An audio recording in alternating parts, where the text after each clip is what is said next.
What's your favourite time of day? Um, it depends. During the week, it's 7 in the evening because that's when I get home from work and when I can relax. But at the weekend, my favourite time is breakfast time. Ah, I have a big breakfast and I have time to read the papers and listen to the radio. what's your favourite day of the week?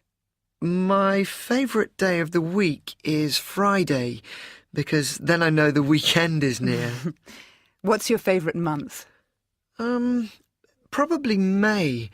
It's when the weather starts to get warm and the evenings are long. What's your favourite season? Spring, because it means that winter is finally over. I love cycling, and spring is a great time for cycling. Not too hot and not too cold.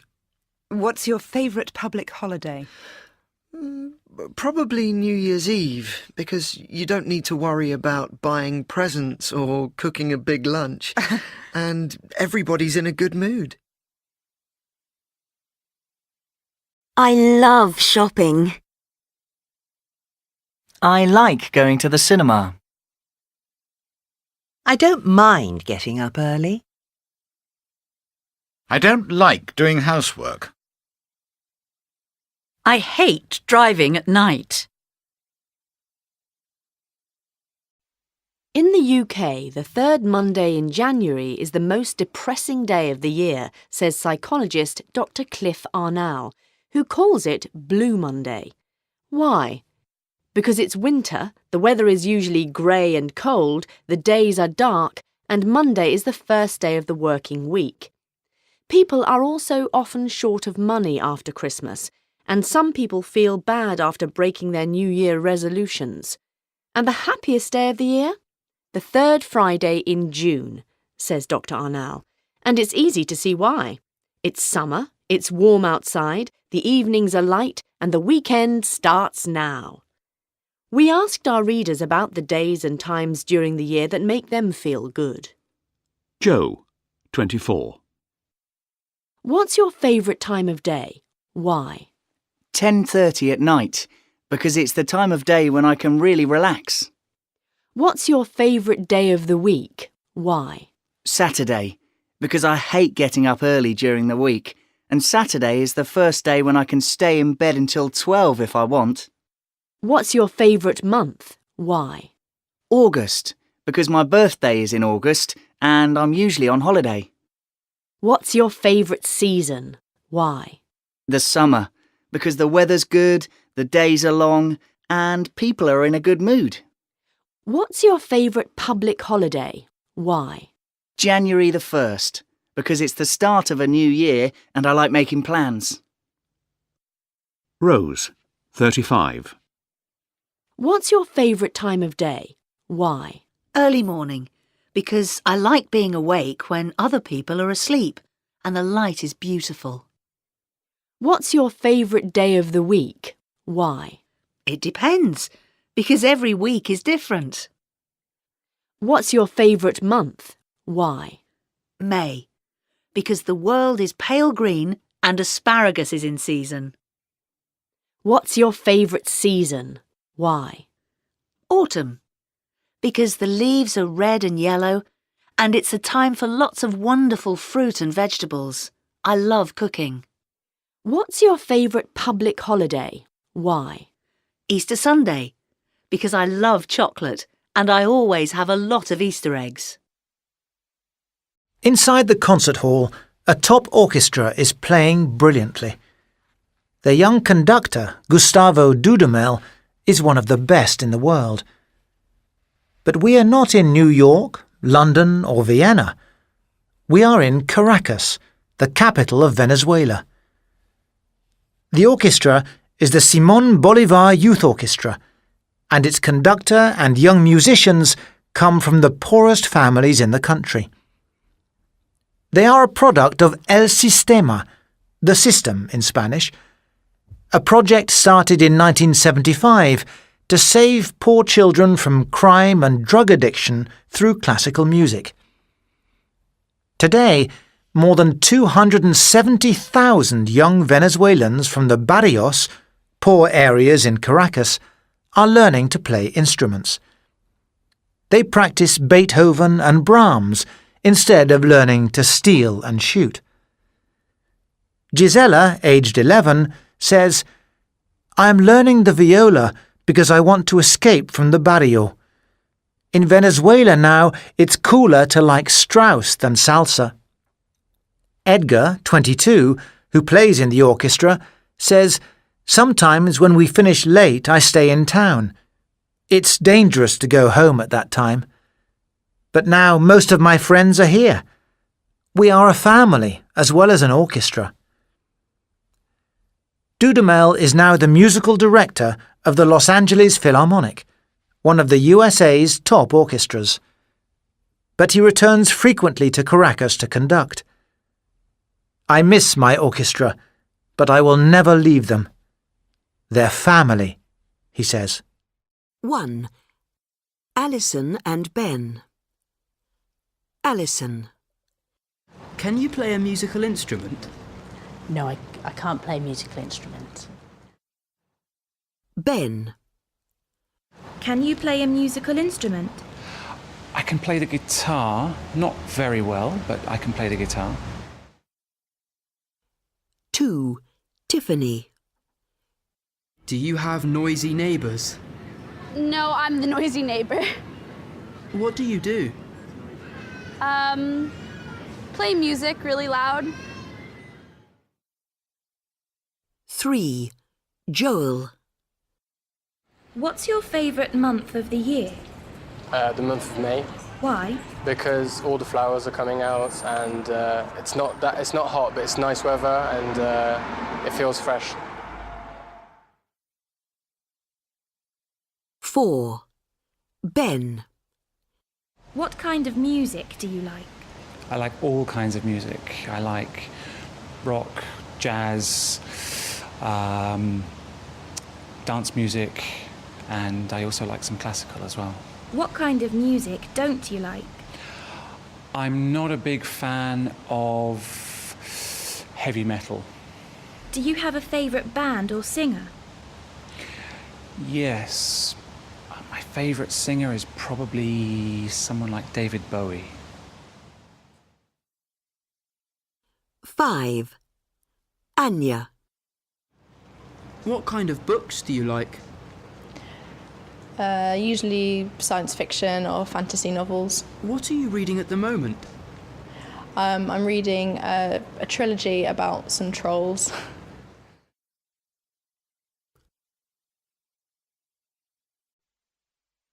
Dublin, the friendly city. People don't usually think of capital cities as friendly, but people told me that Dublin is the exception, so I went there to see if it was true. And it was. Local people greet you like an old friend. They want to know everything about you and about your day.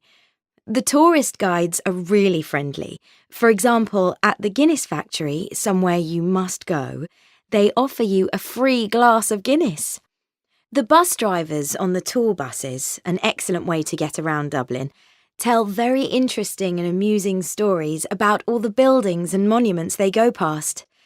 They stop at all the main attractions, for example, Phoenix Park, the home to Dublin Zoo, St Patrick's Cathedral, and the main shopping areas, Grafton Street and O'Connell Street. When you want something to eat, the Temple Bar area is the place to go. Even in the restaurants, Irish people want you to be happy. They often sit you at tables with other people, and the waiters tell jokes when they serve the food to make you laugh. In general, the food is great and very good value for money. There are lots of things to see, and hotels are cheap. How can you not be happy and friendly with all that? I love that photo. Who are they? I think it's King Edward VIII and Wallis Simpson. Let's see. Yes, that's right. When was he king? I don't remember King Edward. Well, he was only king for 11 months. In 1936, I think. He was Queen Elizabeth II's uncle. Why was he only king for a short time? Because he was in love with Wallis Simpson, the woman in the photo. She was American. The government was against the marriage because she was divorced. It was a terrible scandal. In the end, he abdicated and they got married. Who was the next king? His brother, George VI. Were Edward and Wallis happy? I think they were happy. They were together for the rest of their lives.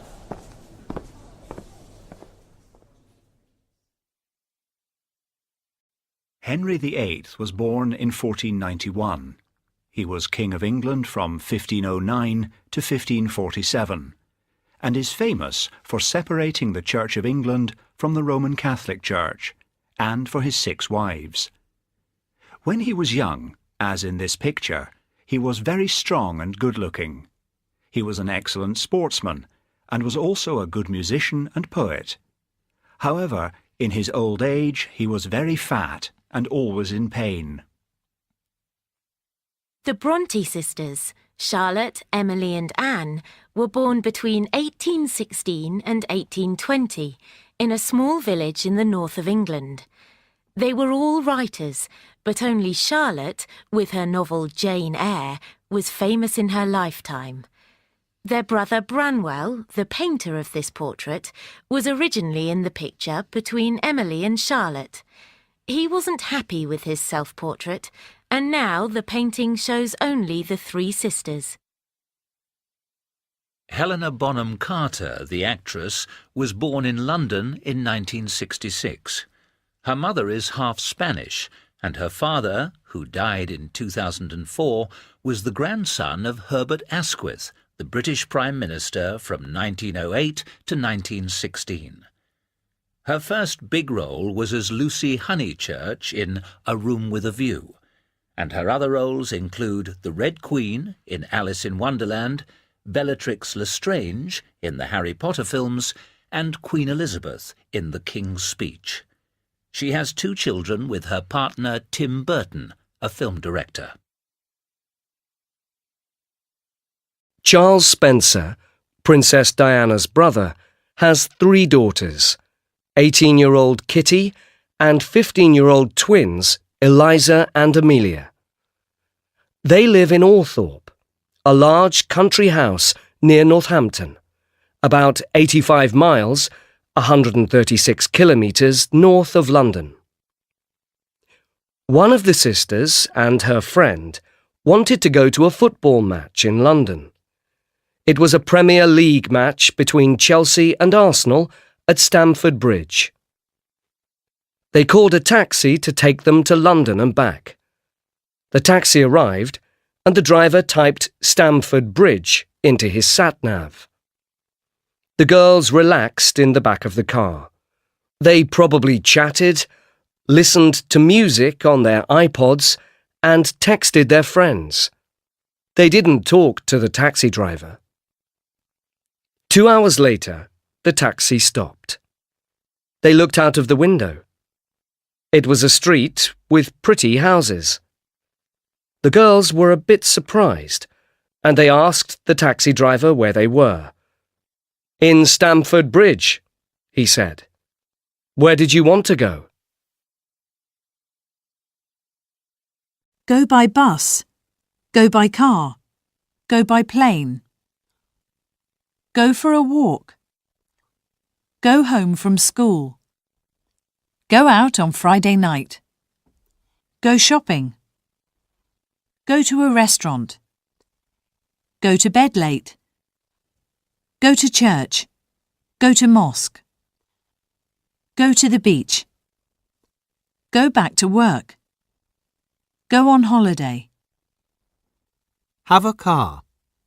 Have a bike. Have long hair. Have breakfast. Have lunch. Have dinner. Have a drink. Have a good time. Have a sandwich. Have a shower. Have a bath. Have a swim. Get a newspaper. Get a taxi. Get a bus. Get a train. Get an email. Get a letter. Get dressed. Get home. Get to the airport. Get up early. When was it? Where were you? Who were you with? What did you wear? Where did you go? What did you do? What was the weather like? What time did you get home? Why was it a memorable night? Why do we remember some nights in our lives? Is it because we went to a beautiful place, met interesting people, heard wonderful music, or saw a fantastic film? We asked people all over the world to tell us about a night that they can never forget. Maria Julia, from Argentina. It was in August 2 years ago when I was on holiday in Athens. I wanted to see a man that I knew a little when I was at university. He was Greek and he lived in Athens. I called him many times, but he didn't answer. Suddenly, on my last night, he came to my hotel.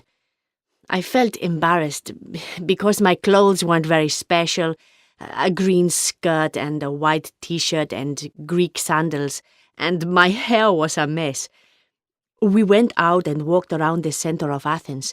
We spoke English, but he taught me some Greek words and I taught him some Spanish. It was a warm night with a beautiful full moon. I got back to the hotel at 3 a.m. It was a magical evening, an Argentinian woman with a Greek man on the other side of the world in those dark streets, with the lights from the Parthenon up on the hill. Mehmet, from Turkey. It was last year. I was in Istanbul, where I live. I was with my friends. It was my best friend's birthday. I wore a black t-shirt and blue jeans. We went to a great place called Cezayir. It's an old building with a great restaurant. We had dinner, and after dinner we had a coffee in the bar. Then we went to the beach at Floria, and we had a swim. It was fantastic. The water wasn't very clean, but we didn't mind. It was a hot night and the sea was really warm. After our swim, we were tired and decided to go back. But I couldn't find my car keys. We went back to the beach and we looked everywhere, but it was too dark. In the end, I left the car at the beach and I went home in my friend's car. I got home really late, at 5 o'clock in the morning. It was a memorable night because we had a fantastic dinner and swim, but also because I lost the car keys. It was my father's car and he was really angry. So, Jenny, we have a free morning. What do you want to do? Well, you're the expert on London life. What do you suggest? Well, we can go cycling. I don't have a bike. We can rent bikes. It's easy. That's cool. Okay, great.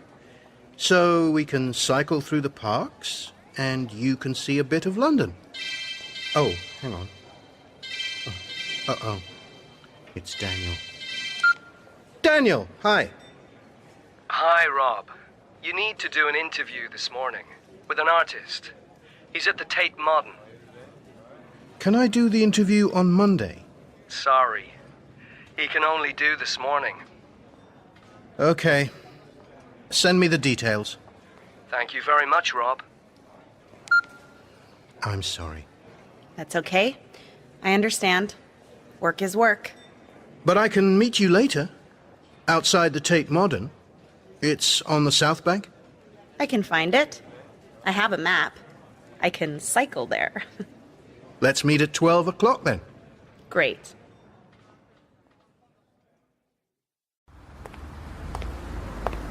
Excuse me, please. Where's the Tate Modern? Sorry, I don't live here.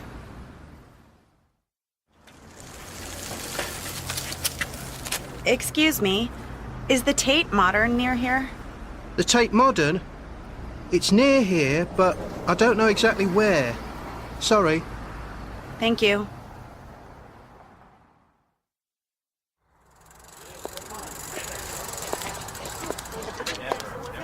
Excuse me. Can you tell me the way to the Tate Modern, please? Yes, of course. Go straight on, go past the church, then turn left at the traffic lights, and it's at the end of the street. Sorry. Could you say that again, please? Yes. Go straight on, go past the church, then turn left at the traffic lights, and it's at the end of the street. You can't miss it. Thank you.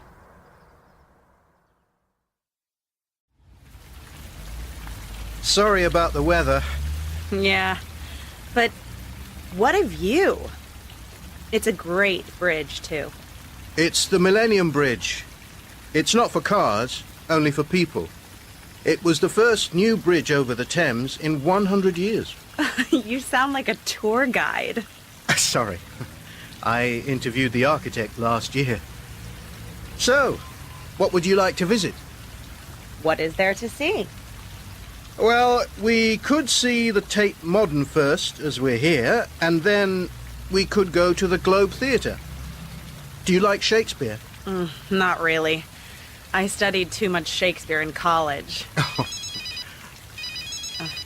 It's Daniel. Sorry.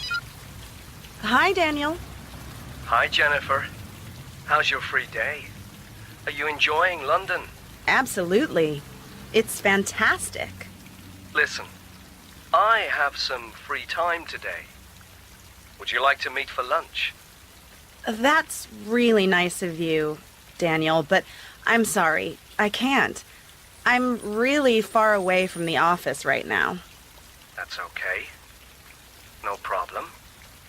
Maybe another time. Definitely. Bye. What did he want? Anything important? Not at all. Hey, let's go inside the Tate Modern now. Yes, of course. There's a great restaurant on the top floor. The view is fantastic. The Tate Modern was a power station until 1981. Did you know that? I didn't. Do you know anything else about the Tate Modern? Oh, thank you for asking. I know a lot about it, actually. Oh, great.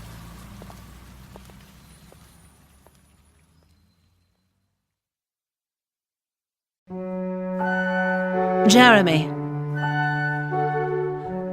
Jeremy? Jeremy! Oh, no! Inspector Granger arrived at about 9 o'clock. He was a tall man with a big black moustache. Amanda, Barbara, Claudia and Gordon were in the living room. The inspector came in. Mr. Travers died between midnight last night and 7 o'clock this morning, he said. Somebody in this room killed him. He looked at them one by one, but nobody spoke. Mrs. Travers, I want to talk to you first. Come into the library with me, please. Amanda Travers followed the inspector into the library, and they sat down. What did your husband do after dinner last night? When we finished dinner, Jeremy said he was tired, and he went to bed. Did you go to bed then? No, I didn't. I went for a walk in the garden. What time did you go to bed? About 11:45. Was your husband asleep? I don't know, Inspector. We slept in separate rooms, but I saw that his door was closed. Did you hear anything when you were in your room? Yes, I heard Jeremy's bedroom door. It opened. I thought it was Jeremy, but then it closed again. I read in bed for half an hour, and then I went to sleep. What time did you get up this morning? I got up at about 7:15.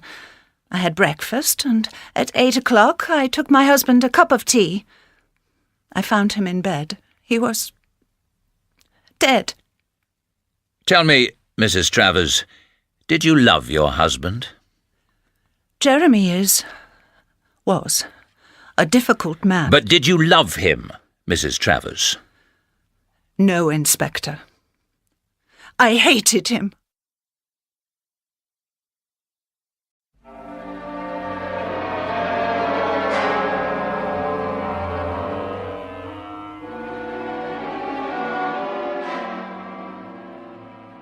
Then the inspector questioned Barbara Travers.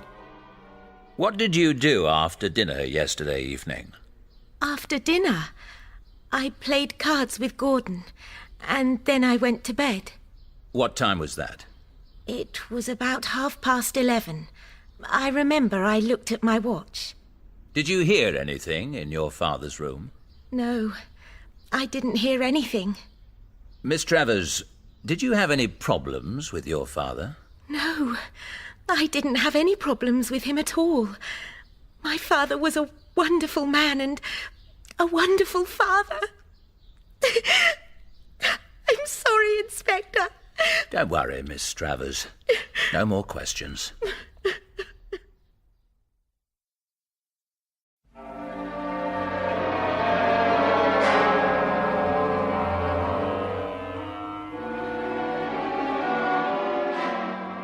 Next, the inspector questioned Gordon Smith.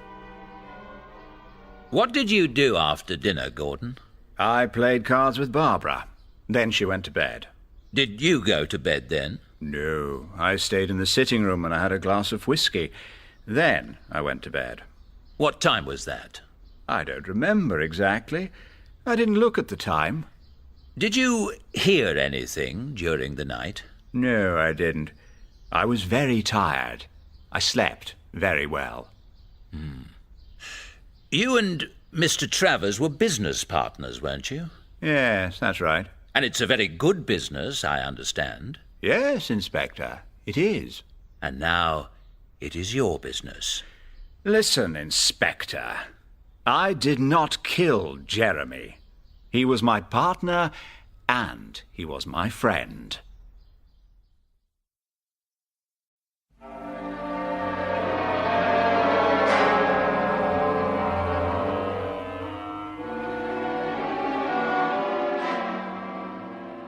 Finally, the inspector questioned Claudia Simeoni. What did you do yesterday evening after dinner? I went to my room and I had a bath and I went to bed. What time was that? About 11 o'clock. Did you hear anything? Yes, I heard somebody go into Jeremy's room. It was about 12 o'clock. Who was it? It was Amanda, his wife. Are you sure? Did you see her? Well, no, I didn't see her, but I'm sure it was Amanda. You were Mr. Travers' secretary, Claudia. Yes, I was. Were you just his secretary? What do you mean? Were you in love with Mr. Travers? Oh, no, I wasn't. The truth, please, Claudia. Very well, Inspector. Yes, I was in love with him. And he said he was in love with me. He said he wanted to leave his wife, Amanda, and marry me. I was stupid. I believed him. He used me, Inspector. I was very angry with him. Did you kill him? No, Inspector. I loved Jeremy. The garden is wonderful. I love it. Is there a garage? Oh, yes. There's a big garage over there. Let's go inside the house.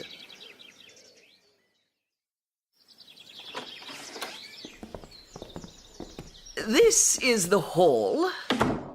There are 5 rooms on this floor. The kitchen, the dining room, the living room, the study, the library. Wow, there's a library, Kim. This is the living room. I love the furniture. The old sofa, the armchairs, the fireplace. And this is the kitchen. It's very big, as you can see. Is there a dishwasher? No, there isn't. It's an old house, you see. Never mind. I think it's lovely. Is there a bathroom downstairs? Yes. There's one downstairs, and there are 3 upstairs. Are there any neighbors with children? No. There aren't any neighbors near here. But there are some families with children in the village. Oh, that's great. You lived in this house, is that right, Mrs. Call me Barbara, dear. Yes, I lived here. A long time ago. Now, I live in the village. Let's go upstairs.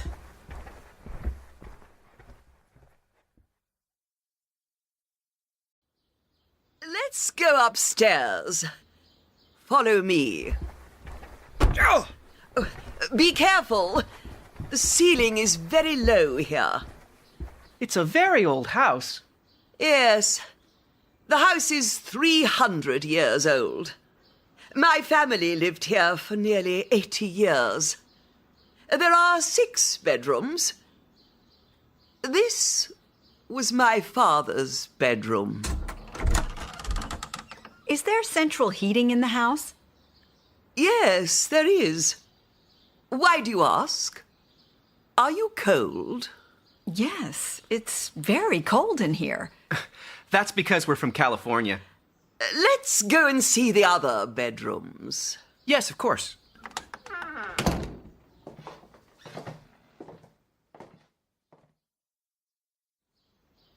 Well, what do you think, Kim? I love it, don't you? I'm not sure. There's something about the house I don't like. Kim, it's perfect for the kids. Think of the garden. And it's a real authentic English country house. What do you say? I suppose so. If you're sure. I am sure. Mrs. Barbara, we want it. We want to rent the house. Excellent. When can we move in? As soon as you like.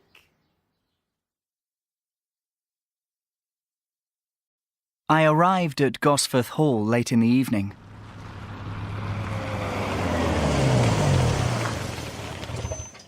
I don't believe in ghosts, but yes, I felt a little bit nervous. I checked in, and the receptionist gave me the key and showed me to my room. I left my things in the room and came downstairs. There weren't many other guests in the hotel. There were only 3.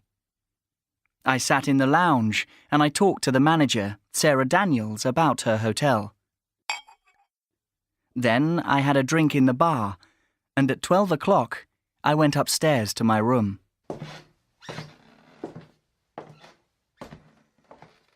Room 11 was on the top floor. I opened the door and turned on the light. It was a very big room, quite old, and yes, it was a bit spooky.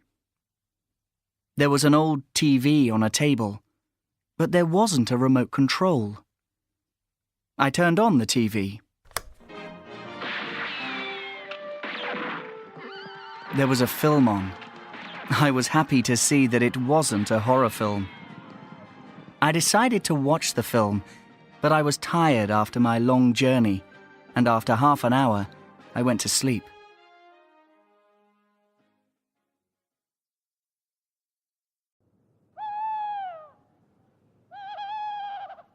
In the middle of the night, I suddenly woke up.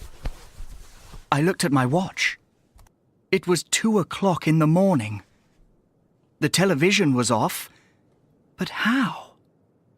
There was no remote control, and I didn't get up and turn it off. The light was on, but suddenly, the light went off too. Now, I was scared. I couldn't see anything strange, but I could feel that there was somebody or something in the room. I got out of bed and turned on the light and TV again. Little by little, I started to relax, and I went to sleep again.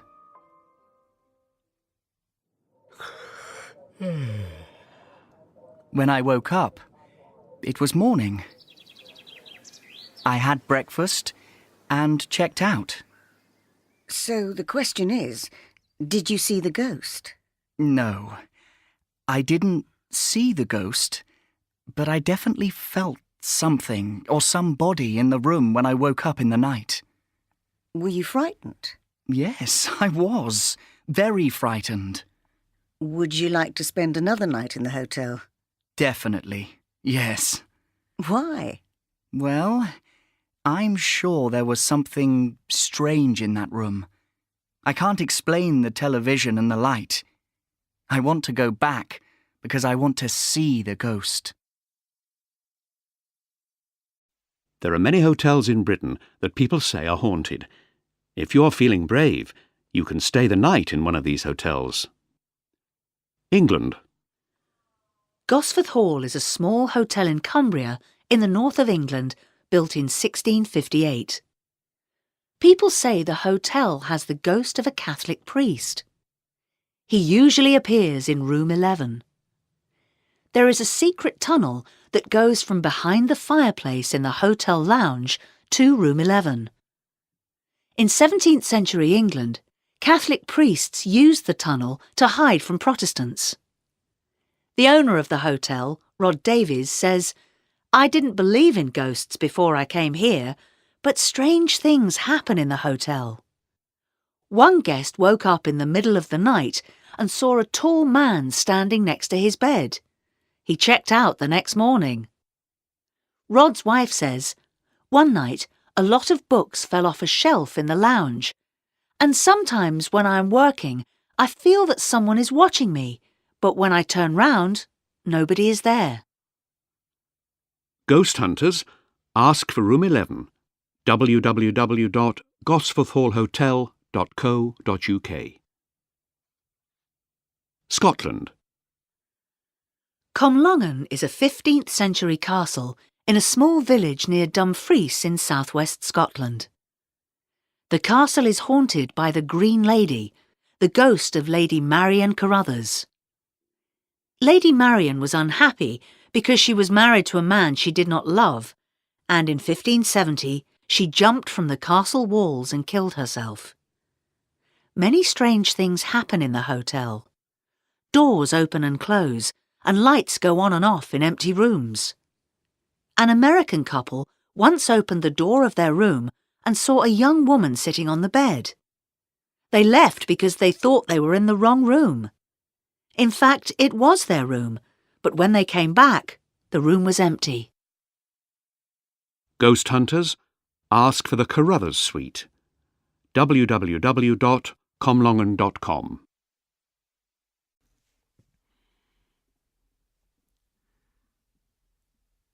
Arthur Conan Doyle was born in Edinburgh on the 22nd of May 1859. He studied medicine at Edinburgh University, and as a student he began writing short stories. He became a doctor in the south of England, but at first he didn't have many patients. So, in his free time, he began writing stories about a brilliant detective, Sherlock Holmes. Conan Doyle based Holmes's personality on his professor at university. Holmes, who lives at 221B Baker Street in London, is famous for solving difficult crimes and mysteries using his great intelligence. the Sherlock Holmes stories soon became very popular. But in 1893, Conan Doyle became tired of his detective and decided to kill him. In The Final Problem, Sherlock Holmes and his enemy, Professor Moriarty, die when they fall off the Reichenbach Falls in Switzerland. But people were very unhappy to lose Sherlock Holmes, and there were letters in many newspapers asking for him to come back. Finally, in 1901, Conan Doyle brought him back in a new story, The Hound of the Baskervilles. He explained that Holmes did not die in the Reichenbach Falls, but miraculously survived. Conan Doyle died on the 7th of July, 1930. But Sherlock Holmes continues to live, both in the stories and in many film versions. Recently, he was the inspiration for the character Dr. Gregory House in the TV series House.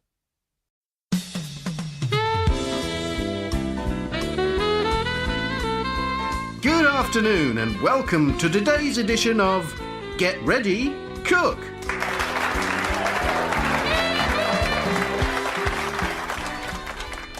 And a big round of applause for today's contestants, Jack and Liz.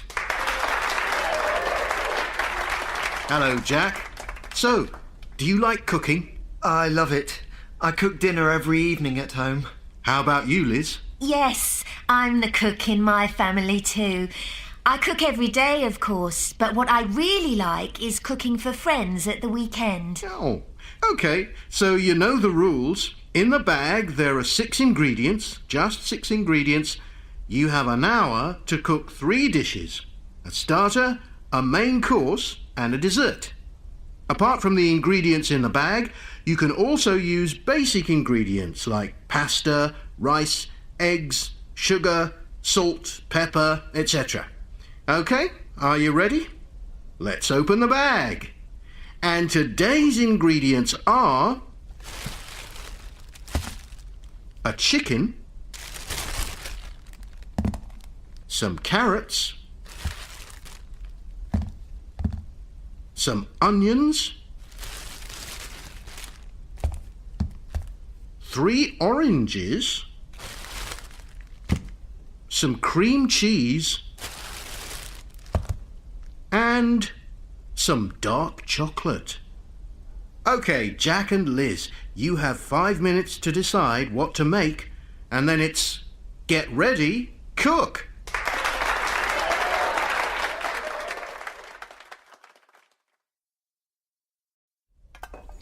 Liz and Jack, you have 2 more minutes, so I hope you're nearly ready. Okay, time's up. Stop cooking now, please. Okay, Jack, what did you make? For the starter, there's carrot and orange soup. For the main course, I made chicken breasts filled with cream cheese. And for dessert, pancakes with chocolate sauce. That all looks delicious. And you, Liz? I made a carrot and onion salad with orange dressing. Then for the main course, pasta with creamy chicken sauce. And for dessert, chocolate and orange mousse. It all looks good too. But now, the moment of truth. Let's taste your dishes. Right, Jack. Let's try your soup.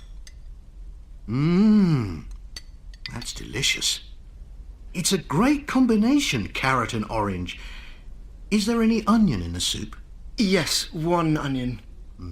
It's very good, but next time, maybe you could add a little cream?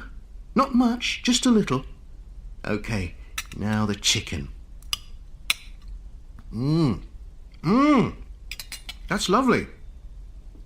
Not very original, but very tasty. And finally, the pancakes. They look beautiful. And they taste fantastic. Now, Liz, Let's try your dishes. The salad first.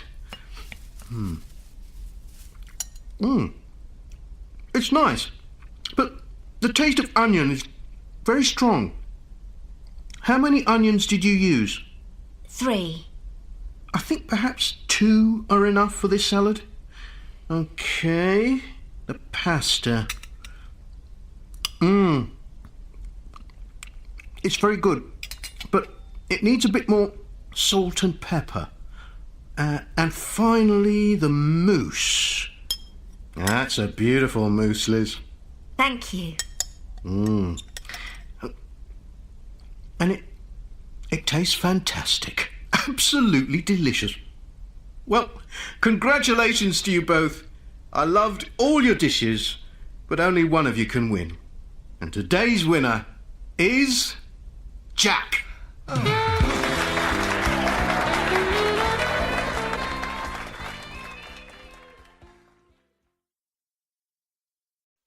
Laura Bailey, model.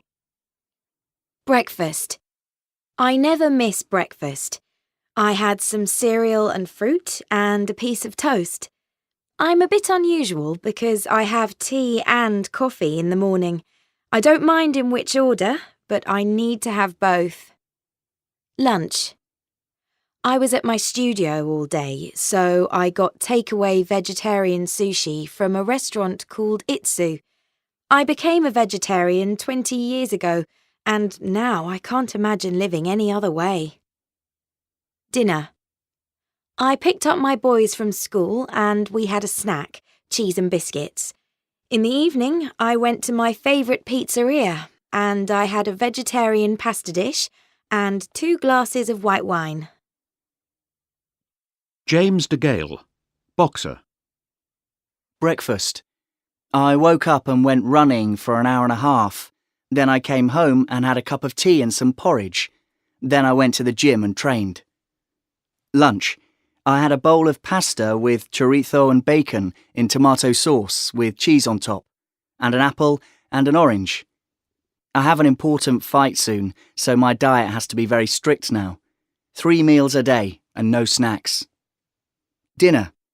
I had a grilled chicken breast and vegetables, mushrooms, sweet corn and tomatoes. My mum made it. She's a fantastic cook. Lionel Shriver, writer. Breakfast. I had an enormous cup of espresso coffee with some milk and a little cream. It's all that I need and gives me energy for the whole day. Lunch. I don't eat lunch. I don't understand people who can eat 3 meals a day. How do they find the time to do anything else? Dinner. First, I had a glass of sherry and a bowl of popcorn. Then I had grilled fish with some brown rice and vegetables, peppers and onions. For dessert, I had a piece of chocolate cake. I drank red wine. A bottle. A packet. A box.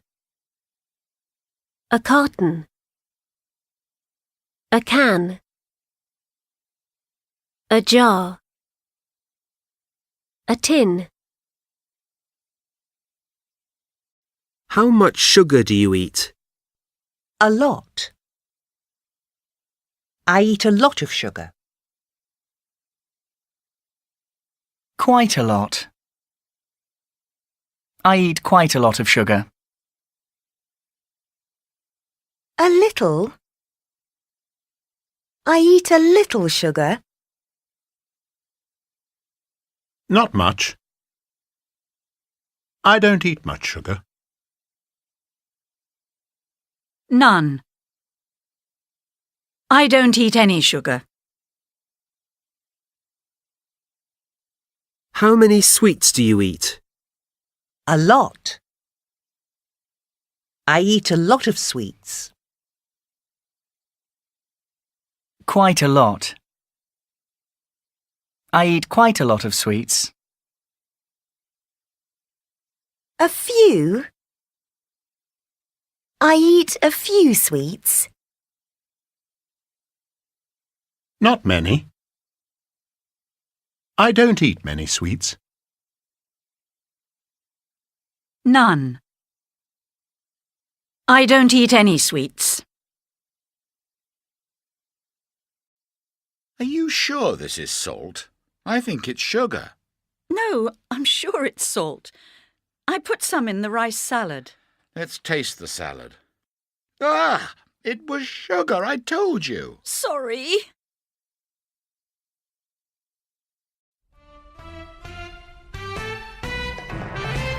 Question 1. What is the approximate population of the UK? Is it A, 42 million, B, 52 million, or C, 62 million? I think it's C, 62 million. C is the right answer. Question 2. How many calories are there in a Big Mac? Is it A, 670, B, 485, or C, 305? I think it's A, 670. Final answer? Final answer, 670. I'm sorry. The right answer is B. A Big Mac has 485 calories. And question 3. How far is it from New York City to Los Angeles? Is it A, about 4,000 kilometres, B, about 2,500 kilometres, or C, about 5,000 kilometres? About 4,000 kilometres. Are you sure? Yes, I'm sure. A is the right answer.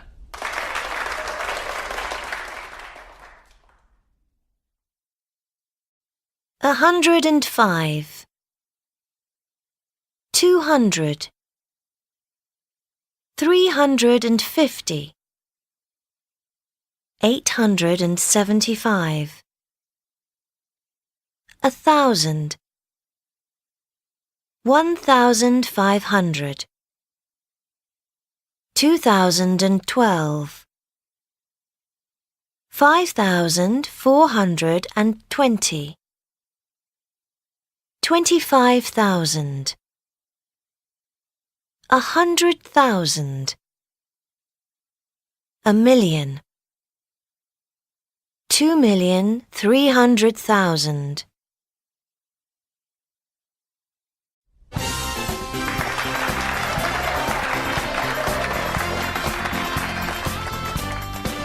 Good evening. Welcome to Quiz Night. Tonight's show comes from Dublin. And our first contestant is Colleen from London. Hi, Colleen. Are you nervous? Yeah, a bit. Well, just try to relax. The rules are the same as always. I'm going to read you some sentences, and you have 10 seconds to say if the sentence is true or false. If you get the first answer right, you win 500 euros. Then for each correct answer, you double your money. So if you get the second answer right, you win 1,000 euros. And for the third correct answer, you win 2,000 euros. For 8 correct answers, you win 64,000 euros. But if you get an answer wrong, you lose all the money. Remember, you can also phone a friend. So, if you're not sure about one of the answers, you can phone your friend to help you. Is that okay, Colleen? Yeah, okay. Okay, Colleen. First question for 500 euros. The North Pole is colder than the South Pole. True or false? The North Pole is colder than the South Pole. False. Correct! The South Pole is much colder because it's much higher than the North Pole.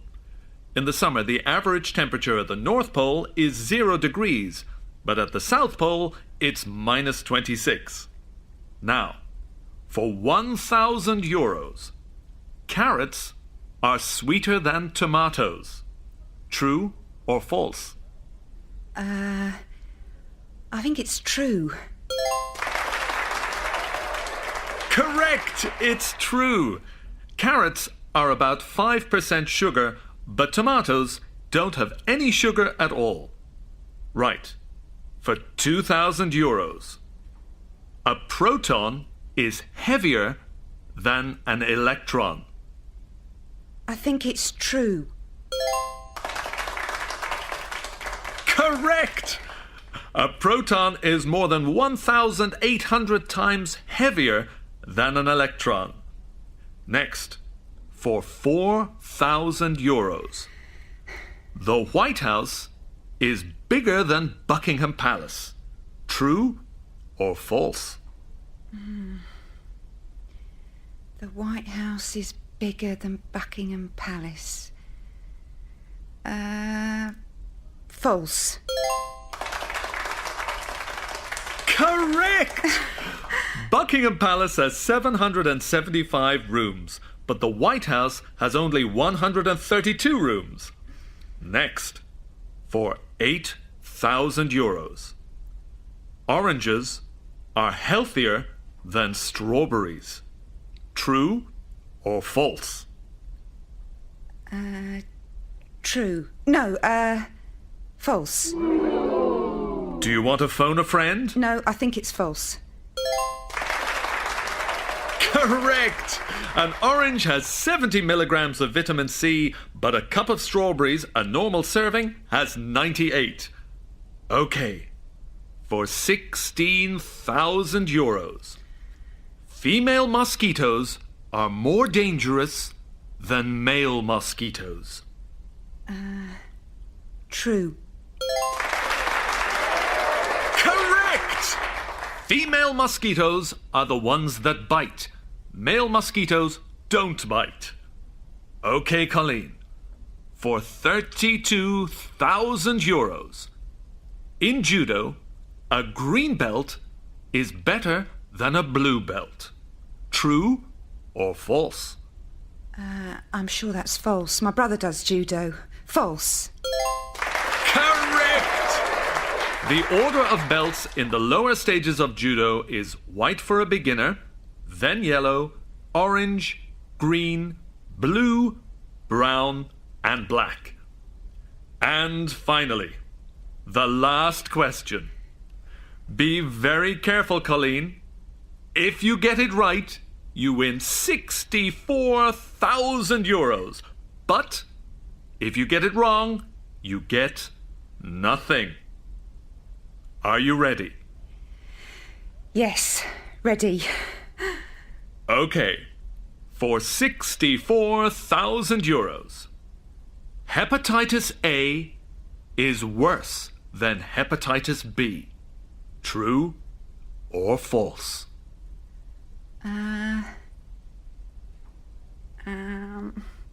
Quickly, Colleen, your time is nearly up. I want to phone a friend. Right, Colleen. So, who do you want to call? Kevin.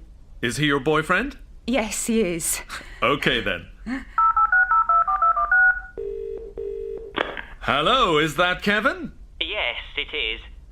I'm phoning from Quiz Night. Colleen needs some help. You have 30 seconds, Kevin. Here she is. Hi, Kevin. Hi, Colleen. Listen, Kevin, it's the last question. Hepatitis A is worse than hepatitis B. True or false? I think it's true. Hepatitis A, yes. That's the serious one. Are you sure? Yes, definitely. Time's up. Okay, Colleen. True or false? True. Final answer? Final answer. True. I'm sorry, Colleen. It's false. Hepatitis B is much more serious. You can die from it. You had 32,000 euros, but now you go home with nothing. Kevin, you wait until I see him. Who Wants to Be a Millionaire?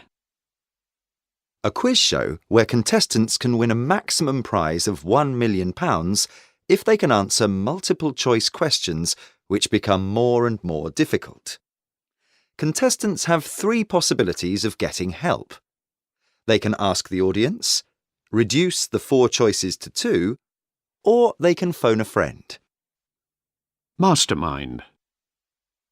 A quiz programme where contestants answer questions on a specialist subject which they choose, and then answer general knowledge questions. Q. Who is the best quiz contestant in the country?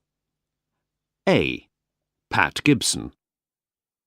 Last night, Pat Gibson had a big party after winning Mastermind on BBC TV. But it was not his first celebration party. Last April, Mr. Gibson won £1 million in Who Wants to Be a Millionaire, and became the first person in Britain to win both quizzes.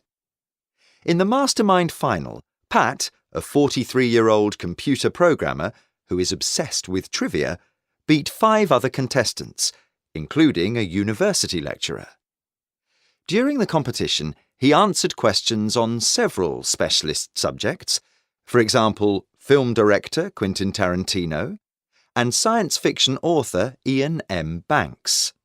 In Who Wants to Be a Millionaire, he got to the final question and still had the possibility of phoning a friend for help. He was sure that he knew the answer, but he phoned Mark Kerr, a friend, to double-check it. Mark was happy to help him. 6 weeks before, Pat helped Mark to win £250,000 on the same show as his phone a friend. Thanks for showing me around London yesterday. I had a great time. Me too. So, what did you do last night? Nothing really. I had a lot of work to do. Emails, phone calls. What did you do? I wrote my article about the artist that I interviewed yesterday morning. Can I see it? Sure. It's on my laptop. Hang on a second. There. Sorry. Hi, Eddie.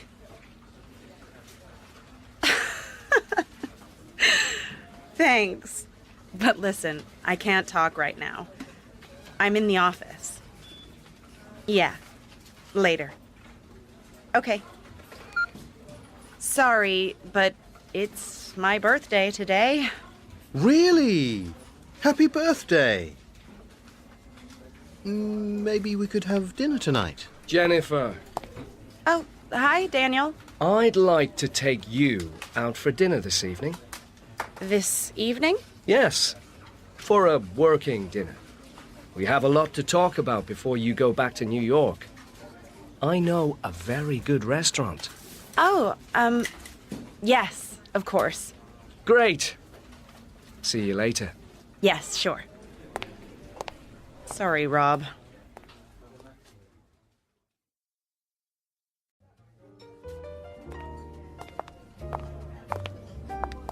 Good evening.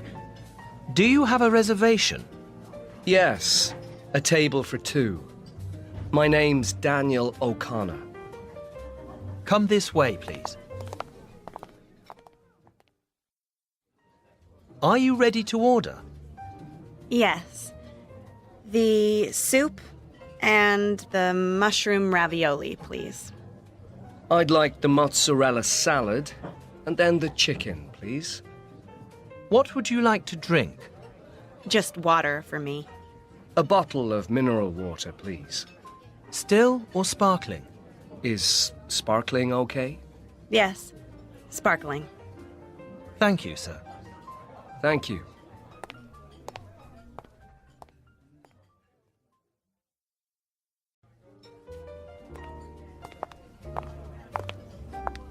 Good evening. Do you have a reservation? Yes, a table for 2. My name's Daniel O'Connor. Come this way, please. Are you ready to order? Yes. The soup and the mushroom ravioli, please.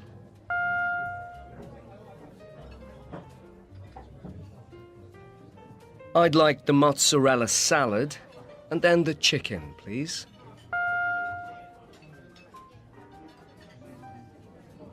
What would you like to drink? Just water for me. A bottle of mineral water, please. Still or sparkling? Is sparkling okay? Yes, sparkling. Thank you, sir. Thank you.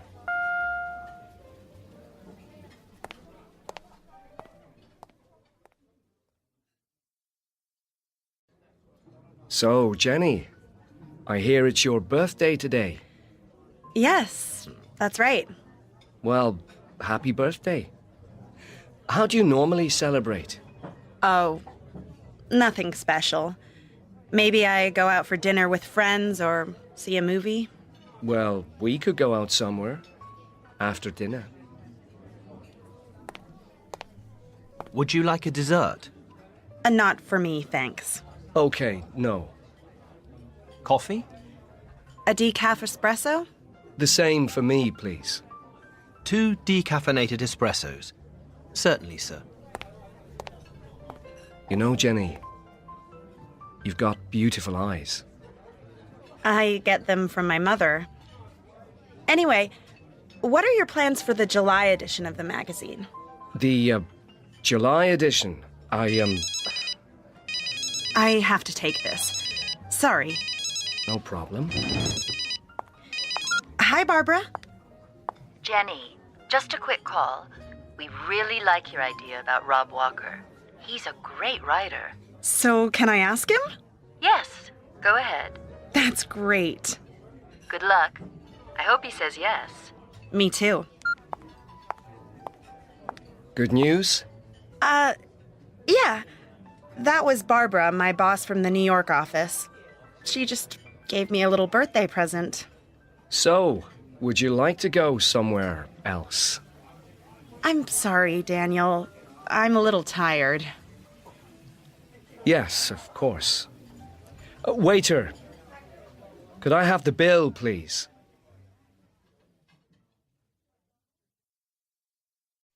High in the Andes, the North Yungas Road goes from La Paz, the highest capital city in the world, to Coroico in the Yungas region of Bolivia.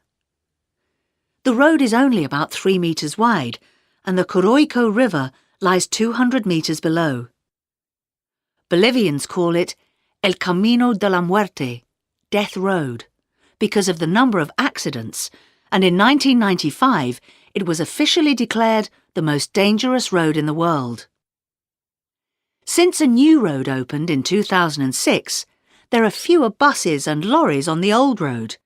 But now, thousands of mountain bikers come from all over the world to have the most exciting ride of their lives.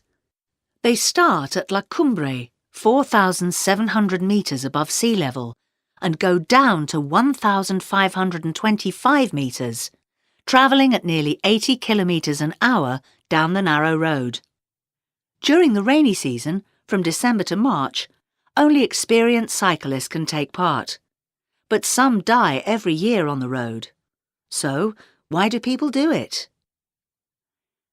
Andrew Jagu, 26, from Melbourne, said after finishing the ride, "If you go to London, you have to see London Bridge, and if you go to Sydney, you have to see the Opera House, and if you go to Bolivia, you have to do the most dangerous road." Marta Solberg, 22, from Norway, said, "A lot of people said it was fun, but I was scared of falling over and dying. I was worried because I had no experience of mountain biking. One mistake and you were dead. I asked myself 1,000 times, why am I doing this?"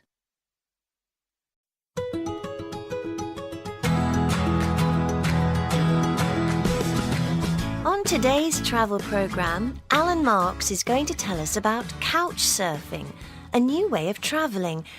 Alan, what exactly is couch surfing? Well, couch surfing is an exciting and cheap way of travelling and seeing new places. It's a very simple idea. When you visit another city, you stay in somebody's flat or house. That person, the host, gives you a room and a bed. And if they don't have a bed, then you can sleep on their couch or sofa. Do you have to pay for the bed? No, you don't. It's completely free. Couch surfers usually take a small present for the host. Or maybe they can help with the housework or cook a meal. But you never pay any money. How do you find these people? Well, there is a website called couchsurfing.org. First, you go there and create a profile. Then you search for the city you want to visit and you look for people there who are offering a bed. When you find somebody, you send them an email and then you can agree the day or days that you want to stay. The website is free. And do you have to offer a bed in your house? No, not if you don't want to. You can just be a guest, or you can be a host and offer a room in your house. Or you can do both things. It's up to you. Is couch surfing safe? Yes, it is. You have a lot of information on the website about the person you are going to stay with. Every time a person stays with a host, they write a report, either positive or negative, and you can read all these reports. Also, you can email the person before you go and ask any questions you like. Does the host usually show you their city? Well, it depends on the person. Some hosts take their guests to see some of the sights, but others don't. It depends when you visit too. Some hosts take their guests out at weekends, but are too busy during the week.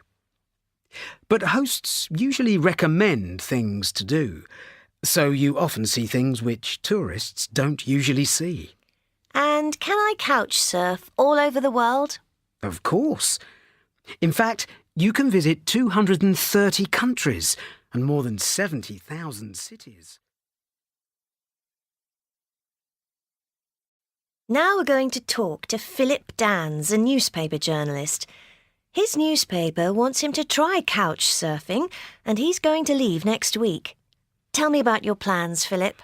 I'm going to travel round Europe to Paris, Vienna and Budapest. How long are you going to stay in each city? Just one night in each place. Who are you going to stay with? In Paris, I'm going to stay with a guy called Theo. In Vienna, with a guy called Artur. And in Budapest, with a woman called Judith. Are you going to sleep on a couch? Only in Vienna, luckily. In the other places, I have a bed. How are you going to travel? I'm going to go by train. What are you going to do in each place? Well, I don't just want to see the typical tourist sites. I hope I'm going to do things that aren't in a guidebook. Well, have a good trip and good luck. Paris. Theo. I met Theo at the Place d'Italie metro station. He's 24 and his English is good. At his apartment, I met his flatmate, Roger. They were very friendly. They made me a delicious dinner of crepes and ham and eggs. And then they took me to Footsie, a great bar near the opera. Some friends came, and in the end the conversation changed to French. That was difficult for me, and I got tired. Finally, we went to a party near Montmartre. It was great. Lots of friendly people. I went back to Theo's flat on the back of his bicycle. Vienna. Artur. I stayed with Artur, a biochemistry student. He was friendly, but when I arrived, I wanted to have a bath, and I forgot to turn off the tap. The bathroom was full of water. Oops. Budapest. Judith. I got off the train at the wrong station, so I arrived late at Judith's flat. She wasn't very happy. She's a journalist for the Hungarian channels MTV and TV2, and she's an incredibly busy woman. In the afternoon, she took me with her to a shopping centre to help her choose a dress for a party. That was a bit surreal. In the evening, we had dinner together in the Castro bar in the city centre. Next day, I flew home to London, tired but happy. I'm definitely going to do it again.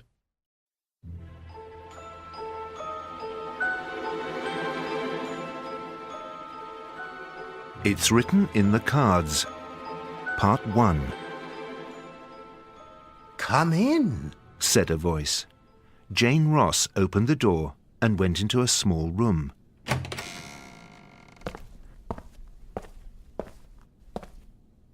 There was a man sitting behind a table. Good afternoon, said Jane. I want to see Madame Yolanda, the fortune teller. Madame Yolanda isn't here today, said the man. But don't worry, I'm going to tell you about your future. What questions do you want to ask? Jane looked at the fortune teller. She couldn't see him very well because the room was very dark. Part 2. Well, I have a problem with my boyfriend. We argue all the time. I'm not sure that he loves me. I want to know if we're going to stay together. Please choose 5 cards, but don't look at them. Jane took 5 cards. The fortune teller put them on the table face down. He turned over the first card. Ah, this is a good card. This means you're going to be very lucky. But am I going to stay with my boyfriend? Jane asked. Maybe, said the fortune teller. We need to look at the other cards first. Part 3. He turned over the second card. A house. A new house. You're going to move very soon to another country. But my boyfriend works here. He can't move to another country. Let's look at the next card, said the fortune teller. He turned over the third card. A heart. You're going to fall in love. Who with? Asked Jane. Let me concentrate. I can see a tall, dark man. He's very attractive. Oh, that's Jim, said Jane. Who's Jim? Your boyfriend? No, Jim's a man I met at a party last month. He's an actor from New York. He says he's in love with me. It was his idea for me to come to Madame Yolanda. Well, the card says that you're going to fall in love with him. Are you sure? Asked Jane. But what about my boyfriend? Let's look at the fourth card, said the fortune teller. Part 4. The fortune teller turned over a card with 2 rings. Now I can see everything clearly. You are going to leave your boyfriend and go away with the other man, with Jim, to another country. And very soon you're going to get married. Married to Jim? But am I going to be happy with him? You're going to be very happy together. I'm sure of it. Jane looked at her watch. Oh no, look at the time. I'm going to be late for work. She stood up, left a £50 note on the table, and ran out of the room.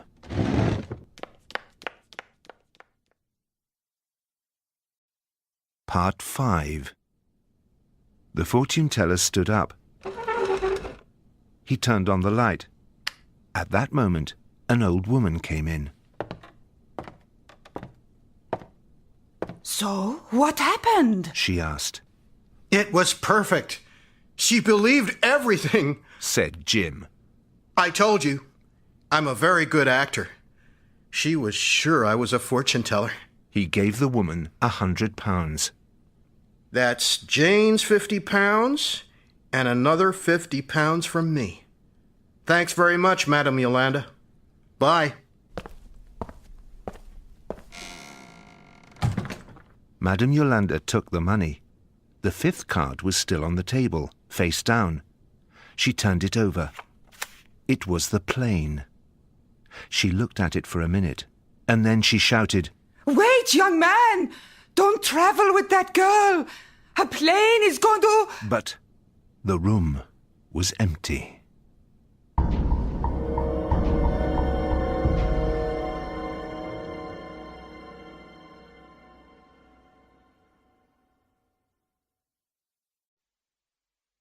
The British diet. Still unhealthy. Britain has a problem with obesity. More than 50% of the population are fat or overweight. And the government says we need to have a healthier diet. However, British shoppers are continuing to fill their supermarket baskets with unhealthy food. A survey of 12 million consumers showed that 44% of people have the same unhealthy eating habits that they had 4 years ago. The survey also found that shoppers who normally have a healthy diet start buying junk food, e.g. frozen pizzas, crisps and cakes, if there is a crisis in their lives, for example, divorce, moving house, or losing a job. Another thing the survey showed is that there is not much difference in price between a healthy shopping basket and an unhealthy one. A typical healthy basket costs on average £71.78, compared with £71.18 for an unhealthy one.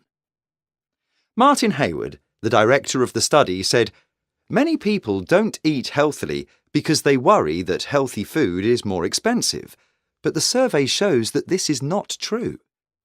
We believe the reason why some people eat unhealthily is because they don't know how to cook, so they buy ready-made meals. Moira. The driving. I think people drive quite dangerously, which surprised me because I thought they were careful drivers here. They don't drive fast, but people are always on the phone in the car, which you don't often see in the UK nowadays. The food. The food can be delicious, but I think people eat very unhealthily. In restaurants, they often add salt to their food, and they drink litres of Coke. The headquarters of the Coca-Cola Company is based here, and they even have a Coca-Cola museum. Once, I went to a coffee shop and asked for a double espresso, no milk, no sugar. I had to repeat my order 3 times because the waitress couldn't understand me. She said people here only ask for lattes and cappuccinos with lots of sugar. The people. In general, people are very friendly. The people I'm staying with, who live just outside the city, know all their neighbours really well. They often don't lock their doors, which surprised me because people say it's a dangerous city. They speak incredibly slowly, with a strong accent, and sometimes I have a problem understanding them. Mark. The weather. It's December and it gets dark at about 3 p.m, which is depressing. There's a lot of snow at the moment, but all the buses and trains are running perfectly. Not like in Britain, where everything stops when it snows. The houses. All the houses are painted in pretty colours like red, green and blue, and many houses have a yellow and blue flag. Inside, the houses are decorated beautifully, with lots of flowers and modern wooden furniture. The people. People are friendly and polite, but quite formal. They dress fashionably but casually, and of course you see a lot of very blonde women here. You also see a lot of men who are looking after very young babies. Everybody speaks English really well, maybe because a lot of the TV is in English with subtitles. 43 Things is a website where people write things that they want to do. There are always 43 different ambitions. Some are trivial, some are more serious. Other people respond and write about their experiences and sometimes give advice. What do you want to do with your life? On 43 Things Today, people want to Climb Mount Kilimanjaro. Get up earlier. Go on a safari. Get a new job. Have very long hair. Have more time for myself. Learn to cook. Learn to dance like Shakira. Spend less time on the internet. Visit all the continents. Make a short film. Write a novel. Read 12 books a month. Run a half marathon. See Radiohead live. Learn to speak Italian. Stop biting my nails. Get married. Go to Iceland. Write a song. Become a goth. Spend less time on Facebook. For example, only 2 hours at the weekend. Stop using Second Life if you use it. I uninstalled it. Get a Laura Pausini CD. Download the lyrics to a song and translate them. You can use Google Translate for this. Listen carefully to the pronunciation and then sing along with her. I sang Incancelabile. You just need to stop cutting it. Don't worry about the latest fashions. Go for it. Choose 5 things you really like eating, e.g. roast chicken and chocolate cake, and then look at recipes on the internet. Choose the recipes that you'd like to try, preferably ones that aren't too difficult. Make the 5 things again and again until they're perfect. It isn't difficult. You just need to practice. Wear black clothes. Be yourself and listen to bands like The Cult and The Mission. Rob! Jenny, hi. Sorry I'm a bit late. No problem. Really? Really? I got your message. Would you like a coffee or something? No, I'm fine, thanks. So, what did you want to talk about? You think London is the best city in the world and you don't want to go home. Not exactly. We'd like you to come to New York. Me? To New York? I talked to Barbara about you. You know Barbara, my boss. She loves your articles too. So, would you like to come over to New York and work for us? Just for a month, and write a column for New York 24/7. And maybe a daily blog? Wow. Sounds great. What could I call it? An Englishman in New York? Why not? Are you interested? Yes, very. It's amazing. But I need to think about it. Of course. When do I need to decide? Before the end of the week? Okay, great. Thank you. And now I really have to go.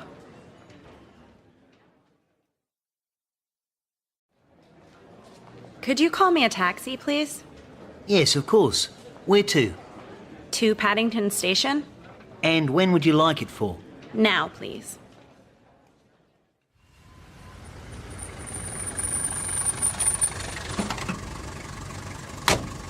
How much is it? That's $13.60, please. Make it £15. And could I have a receipt? Thank you very much, madam.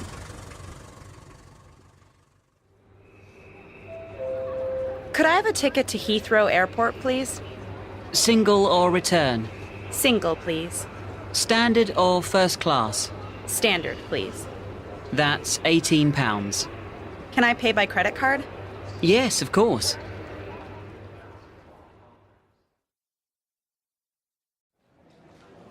Could you call me a taxi, please? Yes, of course. Where to? To Paddington Station? And when would you like it for? Now, please.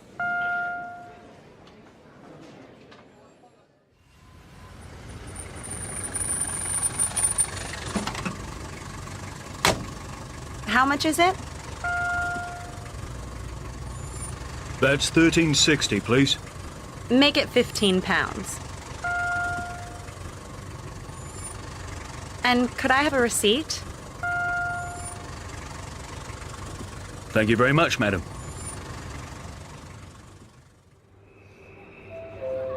Could I have a ticket to Heathrow Airport, please?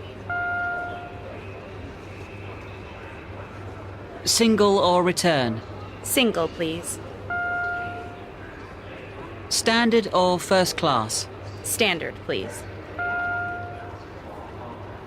That's £18. Can I pay by credit card?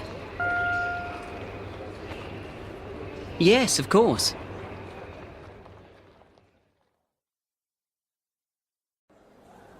Where is it? Where's my phone? Are you looking for this? Rob! Oh, I can't believe it. My phone! You're a hero. Thank you so much. No problem. It gave me a chance to see you again. And I had more time to think about your offer. And? I'd love to accept. I really want to come and work in New York. That's great, Rob. I'm so happy.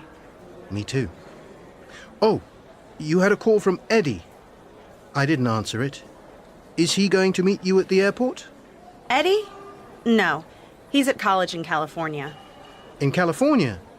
Does he teach there? Teach? No, he's a student. A student? Oh, well, he's only 19. Eddie's my brother. Next departure, Flight 232 to New York is now ready for boarding. I need to go. Well, have a good journey. Thanks, Rob. Bye. Bye. And see you in New York. Hi, Lucy. Have you finished your report? Yes, I have, finally. What do you want to do tonight? Do you want to go out? No, I'm a bit tired. Would you like to come here? I can order pizzas and we can watch a film. Good idea. What films do you have? How about Eclipse? Have you seen it? No, I haven't seen it, but I've read the book. Is it good? I loved it. Vampires. Perfect for a winter night. Great. What pizza topping do you want? Cheese and blood, please. Oh. No, cheese and tomato. So, where are you going to take me for my birthday? I want to take you somewhere really nice. Have you been to the Peking Duck on 24th Street? On 24th Street? Yes, I have. Oh, no. When did you go there? Last month. I went with some people from work. Okay, somewhere else. Have you ever eaten an Appetito on 2nd Avenue? They make fantastic pasta. I know. I've been there twice. But we could go there. I love Italian food. No, listen, why don't we go back to Luigi's? We had a lovely meal last time. Do you remember? The Italian waiter sang for you. It was so romantic. No, I don't remember. You don't? No, I don't remember because it wasn't me. I've never been to Luigi's. Oh. My bad memory again. So, who did you go there with? With your ex-girlfriend? No, I went there with my sister. Yes, with my sister. Your sister, huh? Let's forget it. I don't think I want to go out on my birthday.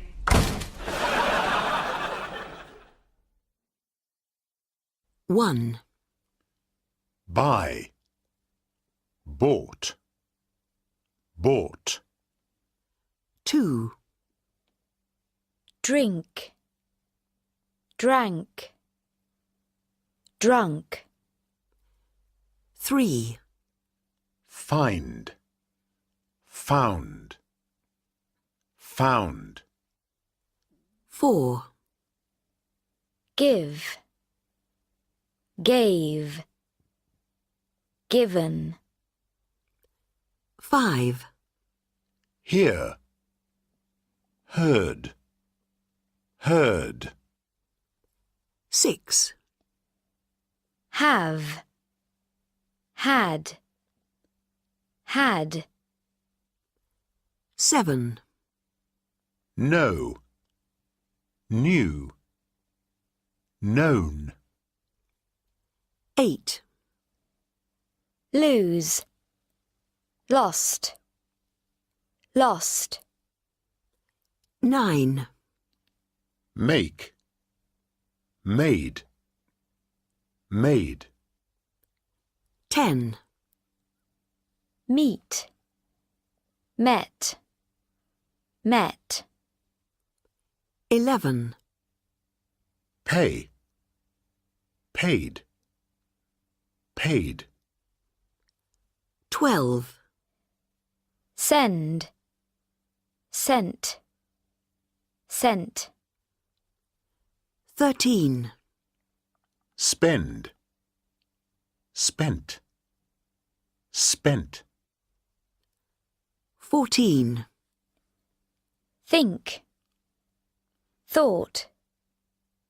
Thought. 15. Win. Won. Won. Sir Ian McKellen is one of Britain's greatest actors. He was born in Burnley in the north of England on the 25th of May 1939. He first became well known as an actor for his roles in Shakespeare's plays, e.g. Hamlet and Macbeth. In recent years, he has had many important film roles, including James Whale in Gods and Monsters, Gandalf in the Lord of the Rings trilogy, and Magneto in X-Men. What kind of music do you like? I hardly ever listen to music at home. I prefer going to concerts. I enjoy classical music and pop, but my favourite kind of music is traditional American jazz. What book are you reading at the moment? I'm reading The Hammersteins, a biography of the American theatre family written by Oscar Andrew Hammerstein. Who's your favourite historical character? Perhaps William Shakespeare? What time do you usually get up in the morning? If I am working, I get up 1 hour before I have to leave the house. If I am not working, and I went to bed late the night before, I get up at about 10 in the morning. How much time do you spend a day on the internet? I can very easily spend 3 or 4 hours on the internet, answering emails, reading the news, etc. I think of the internet as a wonderful encyclopedia of information. How do you relax? I enjoy a late-night Sudoku, but especially being with friends. What's your favourite room in the house? Perhaps the living room, where I cook and eat, and from where I can see the River Thames in London. What do you always have on your desk? I always have too many letters, papers and books which are waiting for me to read. Do you have any pets? I love dogs, but I can't have one because I'm often away from home. What languages do you speak? I only speak English, but I can remember a little of the French I learnt at school. Can you play a musical instrument? No. Is there something you would like to learn to do? Yes, many things, e.g. to sing well, to play the piano, and to speak foreign languages. What's your favourite place in London? I love the River Thames and the views from its many bridges. Where are you going to go for your next holiday? I'm going to go to India for the first time in February. What's the most beautiful city you've ever visited? I can't choose between Edinburgh, Prague and Venice. What was your first job? The first money I earned as a professional actor was when I was a student at Cambridge University in 1959. I played small parts in audio recordings of Shakespeare's plays. When did you first read The Lord of the Rings? I read it first when I was preparing to play Gandalf in the movie trilogy. What was the best and worst thing about filming The Lord of the Rings? The best thing about filming was discovering the countryside and people of New Zealand. But the worst thing was living away from home for a year or more. Amy Johnson is an American who lives and works in England. We asked her to tell us about her first impressions of the UK. One of my first impressions was that the UK is more expensive than the US. I live in Oxford, and the cost of living, rent, bills, food, etc., is higher than in Ohio, where I'm from in the US. The only thing that is a lot cheaper here is healthcare. It's free to go to the doctors or to hospital, whereas in the US it isn't, so you need to have health insurance, which can be very expensive. I think you can eat well in England. There's a wide variety of food from all around the world, Chinese, Japanese, Italian, Turkish, etc. But eating out is more expensive than in the US, and the service is worse. Generally, I'd say British food is healthier than American food, and the portions are a lot smaller too. As for the people, I find British people quite pessimistic compared to Americans, who are usually very positive and optimistic about the future. Also, when I'm in Ohio, I talk to everybody. Shop assistants, the person behind me in the supermarket queue, the person sitting next to me in the restaurant. But I can't do that in the UK. People are much more reserved. But on the other hand, I think it is easier to make real friends here than in the US. I also find British people are not very good at telling you what they really think, or in a work situation, saying something negative about you. Americans just say things as they are.